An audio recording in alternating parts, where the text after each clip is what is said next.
राजा अम्बरीश की कथा आप सबने सुनी। राजा अम्बरीश नियम से भगवान नारायण की सेवा करते, अपने हाथों से पूजन करते और एकादशी व्रत का उपवास रखते।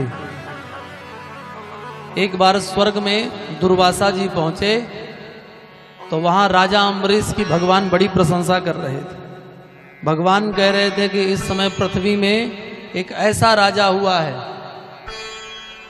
जिसने हमें प्रभावित किया है, मैं तो उसका भक्त हो गया हूं। अब मैं अम्बरीश अम्बरीश की नाम की माला जपता हूं। दुर्वासा जी ने कहा ऐसा कौन भक्त हो सकता है? अरे भक्त तो हम भी भगवान के हैं, पर भगवान हमारा नाम नहीं लेते। ये अम्बरीश कहां से आ गया? और राजा गृहस्थ का नाम भगवान ले रहे हैं, विरक्त का नाम छोड़कर।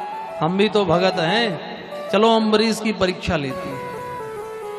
तो अम्बरीश की परीक्षा लेने के लिए महात्माओं का संग लेकर दुर्वासा जी पहुंचे। अच्छा, एकादशी व्रत उस दिन अम्बरीश जी थे और द्वादशी आ गई थी। देखो, एकादशी व्रत का फल तभी मिलता है जब हम द्वादशी लगते ही कुछ पा लें।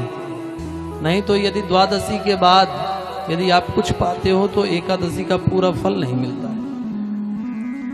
और जैसे द्वादशी लगी वैसे अम्बरीश जी आ गए।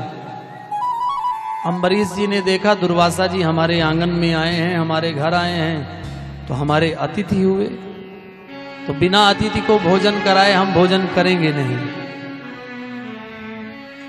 तो दुर्वासा जी से कहा महाराज प्रसाद पालो, और प्रसाद आप पालोगे तो आपका प्रसाद हम पालेंगे। अब तो दुर्वासा जी परीक्षा लेने ही आए थे। दुर्वासा जी ने किया क्या? कहा महाराज अभी हम नहीं पाएंगे, अभी हम जाएंगे गंगा में स्नान करेंगे, उसके बाद संध्या वंदन करेंगे, फिर कहीं जाकर प्रसाद पाएंगे। दुर्वासा जी तो अपने शिष्यों के साथ गंगा स्नान करने चले गए। अब इधर द्वादशी तिथि निकलने वाली थी। महाराज अम्बरीश बड़े संकट में, अतिथि के बगैर अतिथि को भोजन कराए बिना हम पाएंगे नहीं, और यदि पाएंगे नहीं तो द्वादशी तिथि निकल जाएगी। करें क्या? ब्राह्मणों से पूछा आप बताओ क्या करें। ब्राह्मणों ने निर्देश दिया एक काम करो, आप भगवान का चरणामृत पी लोगे। आप भगवान का चरणामृत पियो। भगवान का चरणामृत पीने से आपको द्वादशी पारायण का पूरा फल मिल जाएगा, एकादशी का पूरा फल मिल जाएगा, और अतिथि का अनादर भी नहीं होगा। अतिथि जब आए ना तो बिना अतिथि को खिलाए स्वयं नहीं खाना चाहिए, पहले अतिथि को खिलाना चाहिए, फिर स्वयं पाना चाहिए। अम्बरीश जी ने भगवान का चरणामृत जैसे पीना चाहा, पी ही लिया। उसी समय दुर्वासा जी आ गए। दुर्वासा जी ने कहा राजन, हमें बुलाकर तुम्हारे घर में महात्मा आए हैं, महात्माओं को प्रसाद पवाने के पहले तुम स्वयं प्रसाद पा लिए। तुम बड़े भक्त बनते हो, महात्माओं का सत्कार नहीं करते हो। और इतने क्रोधित हो गए कि एक बाल उखाड़कर फेंका, सुकृत्या प्रकट हो गई, और वो राक्षसी अम्बरीश जी को खाने दौड़ी। देखो, भगवान का भक्त जो होता है ना, उसकी रक्षा सदैव भगवान करते हैं। भगवान का भक्त, भगवान के भक्त थे अम्बरीश जी, और जैसे कृत्या खाने के लिए दौड़ी तो भगवान विष्णु का चक्र आया और कृत्या का गर्दन काट दिया। उसके बाद हुआ क्या? कहा भगवान विष्णु का चक्र दुर्वासा जी के पीछे पड़ गया। अब तो दुर्वासा जी भागे, यदि यहां खड़े रहेंगे तो ये सुदर्शन चक्र हमें छोड़ेगा नहीं। दुर्वासा जी भगवान नारायण के पास पहुंचे, महाराज ये आपका सुदर्शन हमारा पीछा नहीं छोड़ रहा है। भगवान ने कहा अहम भक्त पराधीन,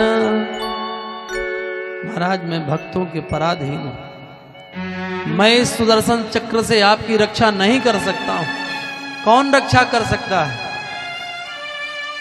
तब भगवान ने कहा जिसका आपने अपराध किया है, आज इस सुदर्शन चक्र से भगवान नहीं बचा सकते हैं, पर भक्त बचा सकता है। जाओ, जिस अम्बरीश को आपने अपमानित किया, मारने का प्रयास किया, उसी अम्बरीश के पास जाओ, क्षमा याचना करो, तो ये सुदर्शन चक्र शांत हो जाए। महाराज अम्बरीश जी के पास दुर्वासा जी भागे भागे आए और जैसे चरणों में लेटकर प्रणाम करना चाहा, तो अम्बरीश जी ने उठा लिया। कहा महाराज उल्टी गंगा क्यों बहा रहे?